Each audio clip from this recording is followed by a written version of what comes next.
अस्सलाम वालेकुम वरहमतुल्लाहि वबरकातुहू।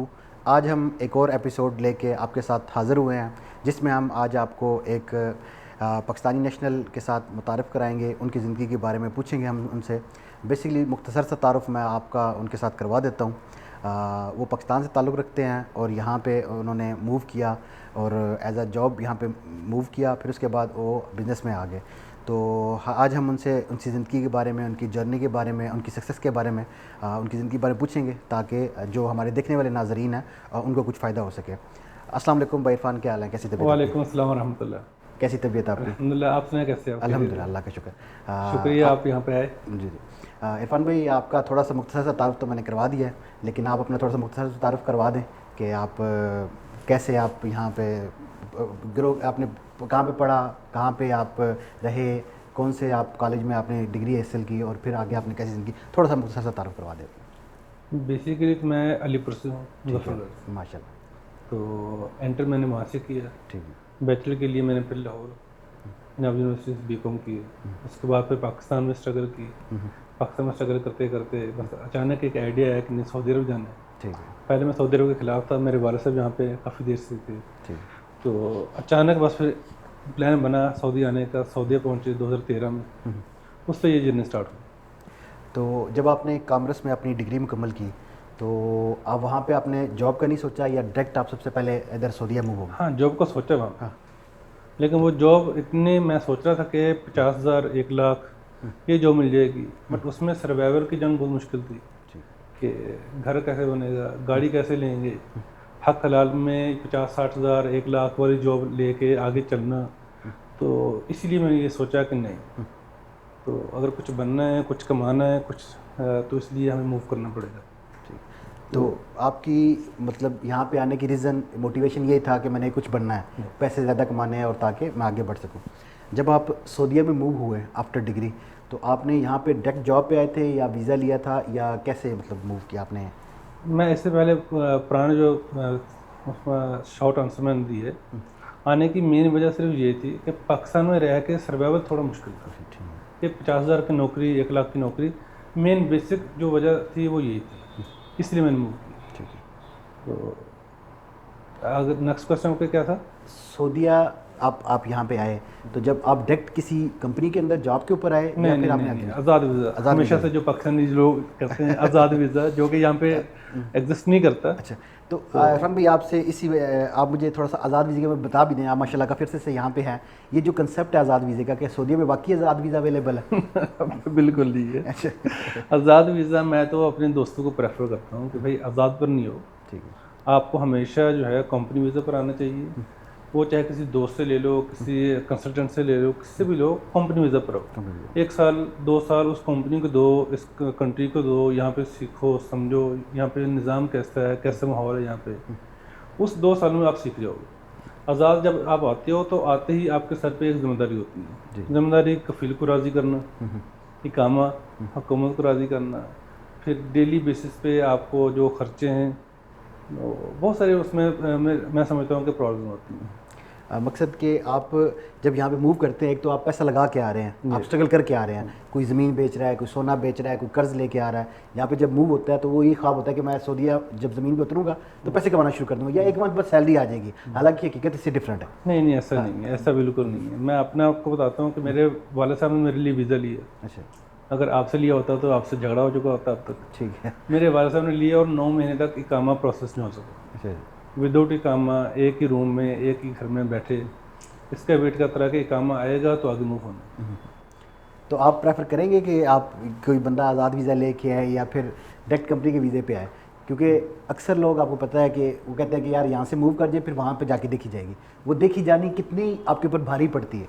2 ऑप्शन है ना इसमें, या तो आगे आपको यहाँ पे कोई अफोर्ड करने वाला है, ठीक है। फिर तो प्रॉब्लम नहीं, फिर तो आपको आज़ाद पर आना चाहिए। आपका जो भी गोल है उस गोल के मुताबिक आप यहाँ पे आएँ और स्ट्रगल करें, फिर आपको पता है कि पीछे आगे आपका बंदा है जो आपको अफोर्ड कर लेगा। अदरवाइज़ मैं तो प्रेफर करता हूँ कि आप कंपनी वीज़ा पर आएँ।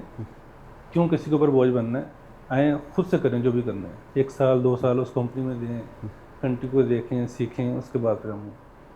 आज़ाद हो जाएं, जब मर्जी आज़ाद हो जाएं। ये आज़ादी तो बिल्कुल। अच्छा, जब आप मूव हुए यहाँ पे, ज़ाहिर सी बात आपने इशू बताया, उसके बाद जब आपका इकामा बन गया तो आपको फिर जॉब ढूंढने में कितने मसले मसाइल हुए और आप कब यहाँ पे मूव हुए? 2009 के अंदर शायद, या कुछ ऐसी था?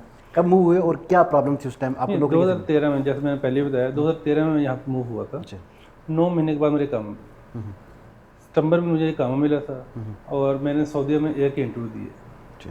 और अक्टूबर में मेरी जॉब हो गई थी। आई थिंक अक्टूबर में स्टार्टिंग मैंने लिया था, सितंबर में ही मेरी जॉब हो गई थी, पहली जॉब मेरी वहाँ पे। तो क्या जॉब मिलना इजी था? क्योंकि अक्सर डिग्री करने के बाद अब जब एक्सपीरियंस नहीं होता तो जब आप यहाँ पे अप्लाई करते हैं तो ज़ाहिर सी बात है, प्रोफेशनल एक्सपीरियंस तो नहीं है और जो आपने थ्योरी पढ़ी हुई है वो उससे बिल्कुल ही डिफरेंट होती है। आपने ये काम करके महसूस भी किया होगा, तो उसको आपने कैसे टैकल किया, आपने कैसे उसको हैंड ओवर किया? मेरा थोड़ा सा जो बैकग्राउंड था ना, वो था, मेरा पाकिस्तान में मैंने एक बिज़नेस रन किया था, शॉर्ट टर्म था, वो रन किया मैंने, इसलिए थोड़ा सा मेरा फील्ड का एक्सपीरियंस था। जी। कॉर्पोरेट में मैं काम नहीं किया, किसी कंपनी में काम नहीं किया था, लेकिन मैं समझता हूँ कि बड़ा डिफ़िकल्ट है स्टार्टिंग में फ्रेशर को यहाँ पे आके, बहुत सारे चैलेंजेस उसको आते हैं जिसने कॉर्पोरेट में काम नहीं किया होता। लोग सिखाने के लिए यहाँ पे राज़ी नहीं है। पहली बात है, कोई अगर ये कुछ क्लेम करते हैं जी मुझे कुछ सिखा नहीं रहा, सिखा तो कोई भी नहीं है, जी। खुद सीखना पड़ता है। तो यहाँ पे जब आपको जॉब मिल जाती है, आपके पास प्रोफेशनल एक्सपीरियंस नहीं है, आपने जब जॉब कर ली तो आपको कितना फ़र्क लगा जो आपने पढ़ा और फिर प्रैक्टिकल आया, उसके अंदर कितना डिफरेंस रहता है? और प्लस पाकिस्तान की पढ़ाई, एजुकेशन और यहाँ पे जो एक्चुअल वर्क है कॉर्पोरेट का, ज़ाहिर सी बात एक्चुअल काम हो रहा होता है यहाँ पे, कंपनीज और उसके अकाउंट्स, सैलरी, सब चीज़ें मैनेज करनी होती हैं, तो वो कितना फ़र्क पड़ता है और कितना एक्सपोजर है, कितना डिफरेंस है? देखिए, जो हम पढ़ते हैं वो तो प्रैक्टिकली काम ही नहीं आता। ठीक है। मैट्रिक के वो मसले जो थे वो कभी आपके काम नहीं आएंगे। जी क्या। तो बट जो मैंने अकाउंट्स में पढ़ा, अकाउंट्स मेरा शुरू से फेवरेट सब्जेक्ट भी था, अकाउंट्स में जो पढ़ा मैंने वो मेरे काम आया। ठीक है। आपने यहाँ पे फिर कितना अर्सा जॉब की और कैसा रहा टोटल? और अब भी जॉब ही कर रहा हूँ। अच्छा, अब भी जॉब अब भी जॉब ही कर रहा हूँ। नहीं, वो इंसान का रहता है ना, एक होता है कि आप किसी के साथ काम करते हैं, अब तो माशाल्लाह आप अपना काम कर रहे हैं, तो जब इंसान किसी के नीचे काम करता है, फर्स्ट एक्सपीरियंस होता है, तो उस दौरान बहुत सारी चीज़ें होती हैं। जैसा कि आप जब जाते हैं, आपके सीनियर्स, आपका जो बॉस है, वो कुछ होते हैं अच्छे लेवल के लोग, वो आपको सिखाने की कोशिश करते हैं, आगे बढ़ाने की कोशिश करते हैं, कुछ होते हैं कि वो खींचते हैं। तो इस बारे में क्या आपको क्या चीज़ें फेस करनी पड़ी? देखें, जो है ना, सिखाने वाला तो मामला मैं तो नहीं समझता यहाँ कोई सिखाता है। सीखना आपको खुद ही है, ठीक। नॉलेज आपको खुद ही खींचना है लोगों से। ठीक है। कोई आपकी तरफ ऐसा नहीं है कि यूएसबी में डाटा ट्रांसफ़र करेगा, नहीं, आपको खुद वो वाईफाई वाली सेटिंग है, ये खुद खींचना है। अपने वाईफाई के सिग्नल्स हैं यहाँ पे पूरी दुनिया में, आपकी मर्ज़ी, आप इधर से खींच लो, इधर से खींच लो, वो आपने खुद इकट्ठा करना है, कोई भी नहीं सिखाता। तो इसका मतलब है जो बंदा खुद से इनिशिएट लेना नहीं जानता या खुद से सीखना नहीं चाहता या उसके अंदर वो आग नहीं है, वो मोटिवेशन नहीं है, तो वो बंदा यहाँ पे इतनी जल्दी कामयाब नहीं होगा। तो उसे मिल गई तो मिल गई, नहीं तो यही है। अच्छा, फिर आप जो पहली जॉब है वो कब छोड़ी, क्यों छोड़ी और कैसे छोड़ी, और फिर अगली कंपनी में कैसे गया? हाँ, मैंने जैसे बताया कि 2013 में मैंने ज्वाइन किया। ठीक है। ज्वाइनिंग से पहले जो मेरा गोल था वो एक ही था, सऊदी अरब में आने का, कि मुझे अपना बिजनेस यहाँ पे करना है। ठीक है। उसकी स्ट्रगल अभी चल रही अपने करने की। तो उसमें सबसे जो टॉप प्रायोरिटी चीज़ थी वो थी कि मुझे सीखने पहले। उस सीखने के चक्कर में एक ही कंपनी में 5 से 6 साल लगाए, 2013 से लेकर 2017-18 तक। उसके बाद वो कंपनी बंद हो गई। उसमें कुछ मैनेजमेंट के कुछ इशू थे, जो हमारे बॉस थे उनके बेटे उसमें इन्वॉल्व हुए। तो हमारे एक दोस्त हैं, वो उसमें उसको अच्छे से जानते हैं उस कंपनी के बारे में। तो 2018 में वो हमने स्विच किया। फिर हमारा अपना खुद का ट्रांसपोर्ट का बिज़नेस था, वो यहाँ पे रन करते थे, बड़े भाई वो थे यहाँ पे, तो उसको देखना स्टार्ट किया। उसको भी देखा तो मैंने कहा नहीं, ये जो सेटिंग है ना, ये ठीक नहीं है, मुझे कुछ और देखना पड़ेगा। तो उसी चक्कर में सीखने के लिए एक और कंपनी को ज्वाइन किया। ठीक है। उनकी उनकी टर्म्स पर। अच्छा। तो उनको काफ़ी सारा टाइम दिया, आप बेहतर जानते हैं। जी, मेरा आपके साथ काफ़ी जानना रहा है। तो 2 साल उनको टाइम दिए। उन 2 साल में भी हमेशा आप मीटिंग में थे। जी जी। तो उसमें आंसर क्या होता था, जो मुझसे हमारे जो जीएम थे पूछते थे कि आफ्टर 5 ईयर कहाँ पे आप अपने आप को देखते हैं। जी। मेरा तो एक ही आंसर था कि मुझे अपना बिजनेस रन करना है। जी बिल्कुल। आपने बोला कि आपकी फैमिली का बिज़नेस था यहाँ पे ट्रांसपोर्ट का, तो फैमिली का ट्रांसपोर्ट का बिज़नेस देसी स्टाइल के अंदर था या फिर वो सेल्फ एम्प्लॉयड वाला था कि खुद काम पे जाना है तो काम होना है वरना काम नहीं होना? तो क्या रीज़न थी कि आप अपनी फैमिली जो बिज़नेस है उसको आगे नहीं लेके जा सके या उसके अंदर आपने प्रोग्रेस नहीं की, उसके अंदर इन्वॉल्वमेंट नहीं की? नहीं, वो देसी, बेसिकली देसी वही कि अपनी एक गाड़ी हो उसको हम खुद चलाएंगे, ठीक है। ये था बेसिकली। तो वो मतलब आपके हिसाब से जो आपने अपने गोल्स या टारगेट बनाए हुए थे तो उस हिसाब से वो नहीं था? नहीं, वो नहीं था उस पर। तो फिर यही था कि जो मुझे भी बाई डिफ़ॉल्ट जॉब एक ऑफ़र हुई कि एक गाड़ी और लेते हैं, वो खुद तुम चलाओ, और माशाल्लाह 8-10 हज़ार 20 हज़ार वहाँ से आना स्टार्ट हो जाएगा। तो मैंने कहा नहीं, मैं ये तो करने आया नहीं सऊदी अरब में, मेरा तो गोल कुछ और है। तो ये जो लोग ट्रांसपोर्ट का काम करते हैं, अपनी गाड़ी खुद चलाते हैं, ये सब चीज़ें करते हैं, यहाँ पे काफ़ी सारे लोग हैं। तो ये अभी तक काफ़ी पुराने लोगों को जानता हूँ जो 10 साल से, 15 साल से, 20 साल से कर रहे हैं। ये आगे क्यों नहीं बढ़ पाते? और आपने अपनी फैमिली को इस चीज़ से कैसे निकाला? आपने जैसे बोला कि 20-22 साल से यहाँ पे ऑलरेडी काम कर रहे थे, तो एक ही बंदा होता है जो इनकलाब लेके आता है, तो आपने उसको कैसे मतलब किया? बड़ा मुश्किल होता है अपनी एक जो चीज़ उसको तोड़ना, जो आपका ख्याल बना हुआ है उसको आपने कैसे हैंडल किया, कैसे अपने फैमिली को एग्री किया है कि यहाँ पे? चैलेंज ऑफ कोर्स थे, क्योंकि वो एक बाई डिफ़ॉल्ट जो एक सेटिंग चली आती है, और वो एक बंदे में नहीं है या मेरी फैमिली में नहीं थी, वो ओवरऑल हमारे पाकिस्तानियों में कि पहला नौकरी नहीं करनी। ठीक है। इसको तो बहुत बुरा समझते हैं, मैं इसको बिल्कुल बुरा नहीं समझता। नौकरी क्यों नहीं करनी भाई? अपनी गाड़ी लेनी है, उसकी नौकरी करनी है, उसके लिए क्या कुछ करना पड़ता है वो उसको समझ नहीं आता। बस कोई सुबह उठ के ये नहीं बोले कि आपने इधर जाना या नहीं जाना, और उससे ज़्यादा काम कर रहे हो उस नौकरी से, तो उससे निकालना बहुत डिफ़िकल्ट था। मैंने कहा नहीं, ऐसे नहीं, मैं इसको चेंज करूँगा, और उसको मैंने चेंज किया। तो इस दौरान आपकी वालिद साहब से या भाई से किसी से लड़ाई भी हुई? मतलब किसी को एक ट्रैक से निकालना बड़ी मुश्किल बात है, तो इस दौरान उन्होंने आपके साथ कुछ हुआ, मतलब गुस्सा में हो गया या कुछ ऐसी लड़ाई हो गई कि यार नहीं ये तुम क्या कर रहे हो, ऐसे नहीं ऐसे होता है? कंसेप्चुअल थे, कंसेप्चुअल उनके कंसेप्ट कुछ और थे, मेरे कुछ और थे। मैं इस अंदाज से लेके चलता था, वो कहते कि नहीं अपनी ही गाड़ी होनी चाहिए। जब मुझे शुरू में जब ऑफ़र हुई अपनी गाड़ी लें, और 8-10 हज़ार 12 हज़ार उस टाइम पे राबिक से जिद्दा 1,000 रियाल डेली का ट्रिप था। अब 26,000 रियाल जिसको रेवेन्यू आ रहा हो, उसकी किस्तें गाड़ी की होती नहीं है, आपको पता ही है। पुरानी गाड़ी ले के आपका 70-80 हज़ार की गाड़ी लें, आपके मामला चलते हैं। उस टाइम मैंने प्रेफर किया नहीं, मैंने सीखने के लिए 2,500 की जॉब नौकरी की। अच्छा। मैंने कहा मैं सीख लूँगा, 2,500 से स्टार्ट कर लूँगा, लेकिन अपनी में गाड़ी वाला काम नहीं करूँ। तो जॉब में आने के लिए, बिज़नेस में आने के लिए कुछ लोग समझते हैं कि नहीं मैंने डिग्री कर ली है, पढ़ लिया मैंने बिज़नेस, जितना भी किताबों में पढ़ना था, वीडियोस देख ली हैं, इंटरनेट का दौर है और मैं बिज़नेस स्टार्ट कर दूंगा। तो क्या हम कह सकते हैं कि बिज़नेस में आने के लिए नौकरी भी पहला स्टेप हो सकता है? हो सकता है, ऑफ कोर्स हो सकता है। मैं इसको कंपल्सरी नहीं बोलता, लेकिन अगर कोई इस तरीके से आता है तो मैं समझता हूँ कि बहुत उसमें ग्रो करने के ज़्यादा चांसेस हैं।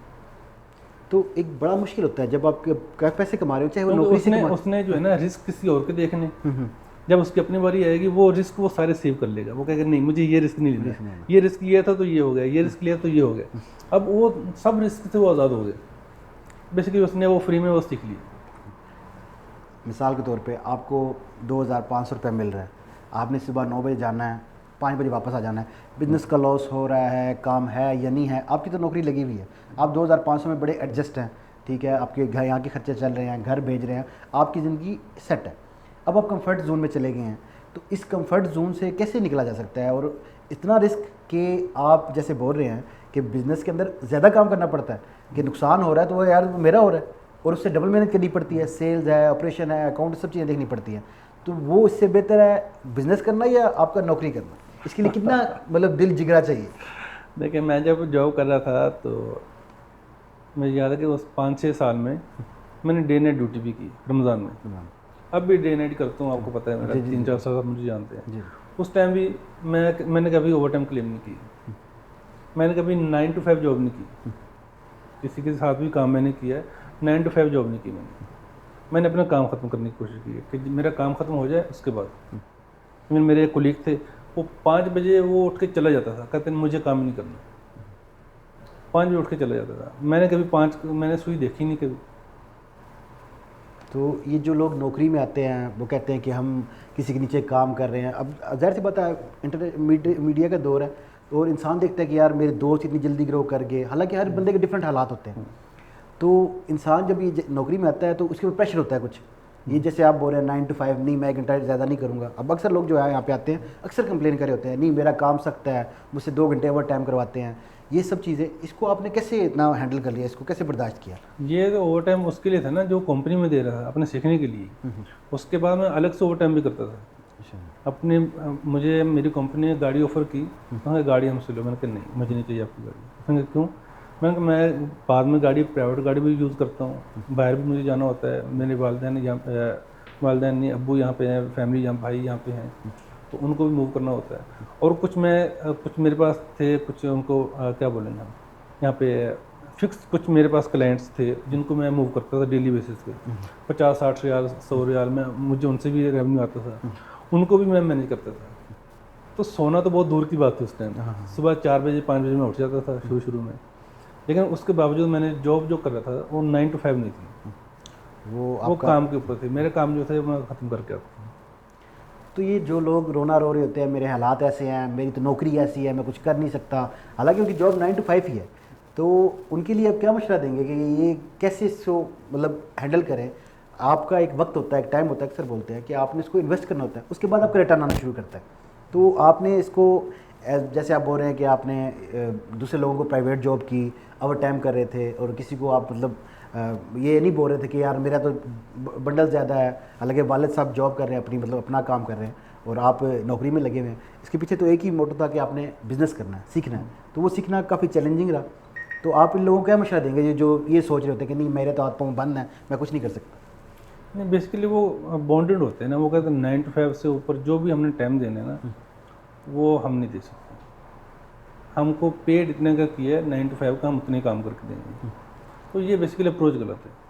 अगर उसको वो अपना काम समझ के कर लें तो मेरे ख्याल में ये प्रॉब्लम आता नहीं है। अक्सर लोग बोलते हैं स्टार्टअप्स में बंदा जल्दी सीखता है, और आपने एक स्टार्टअप ज्वाइन भी किया, कैसा एक्सपीरियंस रहा, सीखा आपने, और इसमें लॉस कितना हुआ, ये आप थोड़ा सा मुझे बताएं। लॉस तो खैर नहीं, मैं इसको लॉस नहीं मानता, जितना भी मैं तो इसको बोलता हूँ कि ये एक्सपीरियंस है, साथ साथ चलता रहता है, उसमें बंदा सीख रहा होता है। तो स्टार्टअप माशाल्लाह ठीक जा रहा है। तो आपने अपना स्टार्टअप शुरू किया और माशाल्लाह अच्छा रन कर रहे हैं, उसके बारे में थोड़ा सा बताएं कि कैसा जा रहा है, क्या इंडस्ट्री आपकी, और उसको कैसे रन कर रहे हैं, और ये भी बताएं कि आप नौकरी से बिजनेस मूव हुए तो कितना डिफरेंस था, और क्या आपको इसके अंदर प्रॉब्लम पेश आई? मैंने जैसे बताया ना कि मेरा डे 1 से यही था कि मुझे बिज़नेस करना है, और मैंने जॉब भी की है तो वही उसी प्रोसेस की है, तो मुझे इतना फ़र्क लगा नहीं कि मैं जॉब से हट के स्विच हो रहा हूँ बिज़नेस में, अपना ओन बिज़नेस होगा, वो मुझे कभी लगा नहीं। अब तो मुझे कभी कभी लगता है कि मैं इसको थोड़ा सा कम टाइम देता हूँ जो कि मुझे ज़्यादा देना चाहिए। तो जो मैं अपनी जॉब के टाइम में ज़्यादा अपनी कंपनी को दे रहा होता था, यहाँ पे अब टीम होती है, टीम ऑटोमेशन पे काम कर रही होती है, उनसे जस्ट रिपोर्टिंग आ रही होती है, काम मसला अब ठीक है। आप जब अपना बिज़नेस सेटअप करते हैं, जाहिर सी बात है यहाँ पे काफ़ी सारी चीज़ें हैं जिनको मैनेज करना होता है। आप तो माशाल्लाह वो आपका कंसेप्ट वो था, जहन वो बना हुआ था कि अकाउंट्स क्या है, अकाउंट में माशाल्लाह आप खुद एक्सपर्ट है, फिर ऑपरेशन हो गया, सेल्स हो गया, टीम बिल्डिंग एक बहुत इंपॉर्टेंट चीज़ है। वो टीम कैसे बिल्ड की और कितना टाइम लगा सेटअप करने में? आज मैंने अपनी एक दुकान खोल लिया है, पहले दिन किसी कस्टमर नहीं आएगा, तो आपने वो चीज़ें कैसे मैनेज की? बेसिकली मैं 2 टीमें क्लेम करता हूँ, मैंने 2 टीमें बिल्ड की। एक टीम का आपको अच्छे से अंदाज़ा है, जी जी, वो टीम मैंने रास्ते में छोड़ दी। उसके बाद फिर मैंने उस टीम को कहा कि नहीं, इस टीम के साथ नहीं, नई टीम बनाऊँगा। उस नई टीम को बनाते बनाते मुझे 2 साल लगे। टीम बनाना और बगैर फंडिंग के तो बहुत डिफ़िकल्ट है। आपके पास पैसे हैं, मार्केट में आप पैसा फेंकते हैं, आपको बंदे मिल जाते हैं। बगैर पैसों के बंदों को साथ साथ लेके चलना और उनको यकीन दिलाना है कि भाई मेरा जो विजन है इसमें आप मेरे साथ साथ देंगे तो आप भी सक्सेसफुल होंगे।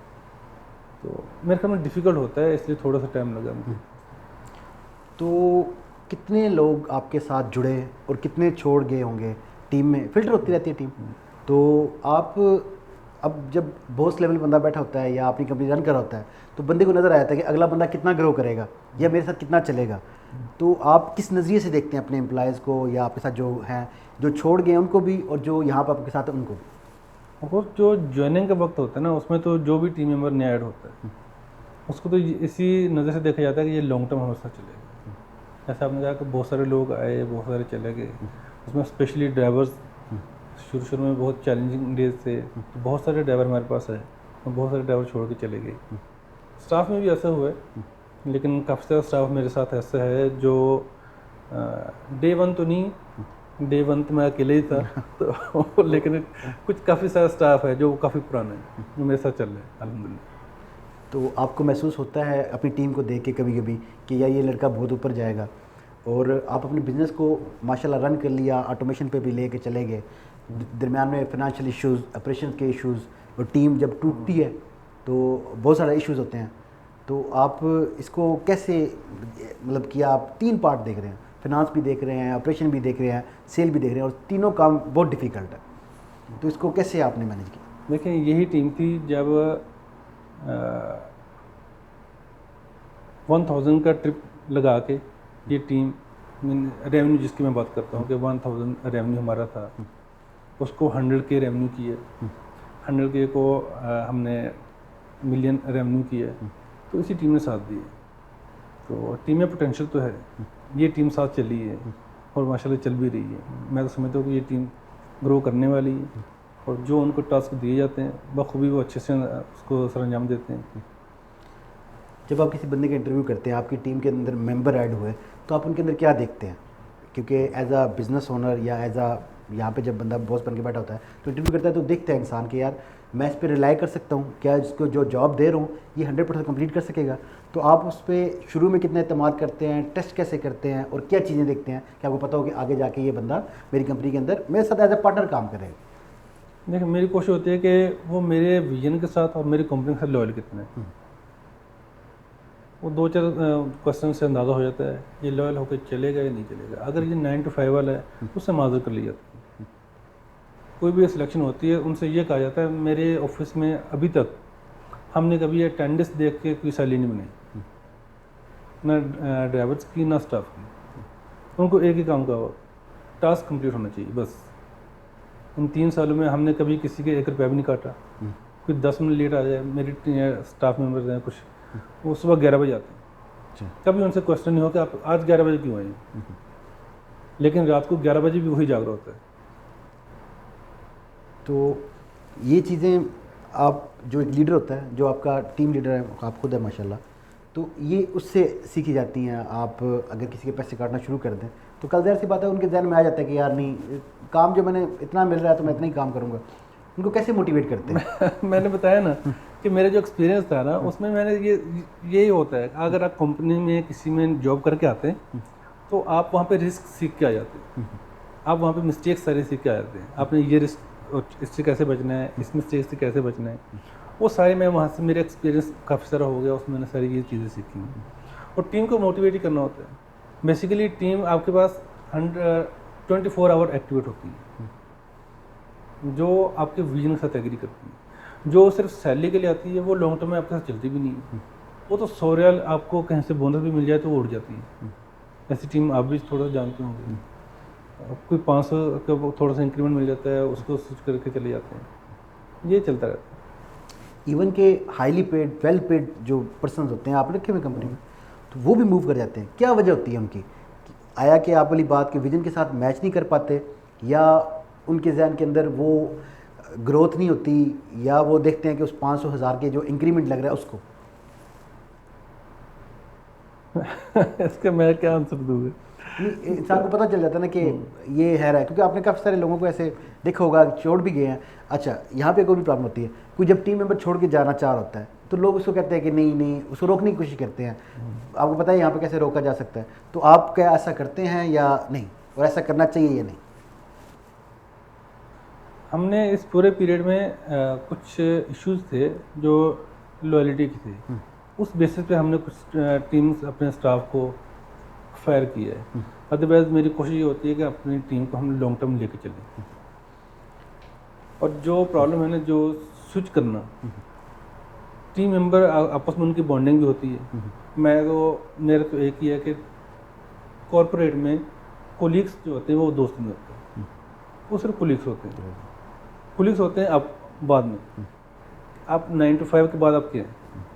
बाकी कोलिग्स के साथ भी अच्छी बॉन्डिंग हो बन जाती है, लोग बैठते हैं और कोई अगर जाना चाहता है तो लोग उनको रोकते भी हैं, आके मुझसे भी डिस्कस करते हैं, जी ये जाना चाह रहा है इसको रोक लेते हैं। अगर देखते हैं उसकी जेन्युइन रीज़न है, अगर उसको अच्छा पैकेज वाकई मिल रहा है और वो जाना चाह रहा है, स्विच करना चाह रहा है, okay, it's up to him. तो एज अ बिजनेस ओनर आप यही देखते हैं कि एम्प्लॉय की अगर ग्रोथ हो रही है और मैं उसको इतना पे नहीं कर पा रहा या उसके फ्यूचर अगर वहाँ पे आपको ब्रांड नज़र आ रहा है तो आप उसको गो हेड देते हैं कि आपकी कंपनी से निकला हुआ बंदा या आपके जो साथ काम कर रहा है बंदा उसका फ्यूचर अच्छा हो जाए तो उसको जाने में कोई हर्ज नहीं है। हाँ, कोई हर्ज नहीं है। कोई हर्ज, क्योंकि अक्सर माइंड सेट देखा गया है कि लोग नहीं इस चीज़ को अच्छा समझते कि यार अगला बंदा आगे जाए। तो इरफान भाई आखिरी सवाल आपसे ये पूछूंगा कि नौकरी भी की आपने, बिजनेस भी माशाल्लाह रन कर रहे हैं, आप क्या प्रेफर करेंगे कि नौकरी की जाए या बिज़नेस किया जाए? अगर नौकरी की जाए तो किस लेवल पर जाके करनी चाहिए, और अगर बिज़नेस करना है तो बिज़नेस भी आपको किस हद तक रिस्क लेना चाहिए? देखिए आजकल तो ट्रेंड एक चला हुआ है ना कि अपना बिजनेस बिजनेस करो बस। बिजनेस सारे करेंगे तो नौकरी कौन करेगा? नौकरी कौन करेगा? और मेरे ख्याल में कि ये बाय डिफ़ॉल्ट एक सेटिंग होती है इंसान में जो अलग अलग दी होती है कि आपने लीड करना है या आपने लीडर के पीछे जाना है। तो वो बाय डिफ़ॉल्ट सेटिंग होती है। किसी के कहने से, मेरे कहने से आप बिज़नेस स्टार्ट नहीं कर देंगे, कोई भी बंदा बिज़नेस स्टार्ट नहीं कर देगा तो फिर वो गाली मुझे ही दे रहा होगा ना। अच्छी खासी नौकरी कर रहा था, 8-10 हज़ार की, 20 हज़ार की नौकरी थी, आपने वो खराब करा दी मुझे। तो ये बाय डिफ़ॉल्ट सेटिंग इंसान के अंदर होती है जो अल्लाह ने उसको दी होती है। जॉब वाला हमेशा जॉब करता रहता है। आपने देखा है कि गूगल का जो CEO वो भी तो जॉब ही कर रहे हैं ना, जो भी कर ओनर तो नहीं उसका, नहीं, ओनर नहीं। वो हाईली पेड वो ले रहा है, वो उसमें सेटिस्फाइड है। अब उससे आप जाके मशवरा कहें कि आप नया गूगल खड़ा करते हैं, वो कहे नहीं यार भाई यहाँ पे ठीक है, नहीं करेगा वो। सऊदीया में आने वालों को या सऊदीया में जो लोग रह रहे हैं उनके लिए एक आप आखिरी मशवरा दे दें कि उनको क्या करना चाहिए, कैसे सऊदीया में एज अ जॉब भी करें, कोई ऐसे प्रॉब्लम तो नहीं है, कोई बुरी बात नहीं है, और या बिज़नेस कर रहे हैं तो उनको कैसे ग्रो करना चाहिए। ये आपके साथ आखिरी सवाल है ताकि आपके हम कीमती जो वक्त लिया है उससे लोगों को फ़ायदा हो चुके और जो हमारे नाज़रीन हमें देख रहे हैं उनको भी थोड़ा सा फ़ायदा हो चुके। मैं तुझे उनसे मशवरा यही है कि ऑनेस्टी के साथ काम करें, वो चाहे जॉब हो या अपना काम हो, बस। ठीक है इरफान भाई, बहुत शुक्रिया, आज आपने हमें बहुत कीमती वक्त दिया। तो आपका भी शुक्रिया जी, आप आए हमारे पास, थैंक यू सो मच। तो ये आज हमारे साथ भाई इरफान थे जिनके साथ हमने उनकी ज़िंदगी का जो लाइफ एक्सपीरियंस है वो शेयर किया। आगे आने वाली वीडियोज़ में भी हम आपके साथ ऐसे ही कंटेंट शेयर करते रहेंगे। तो तब तक के लिए हमें इजाज़त दें। अल्लाह हाफ़िज़।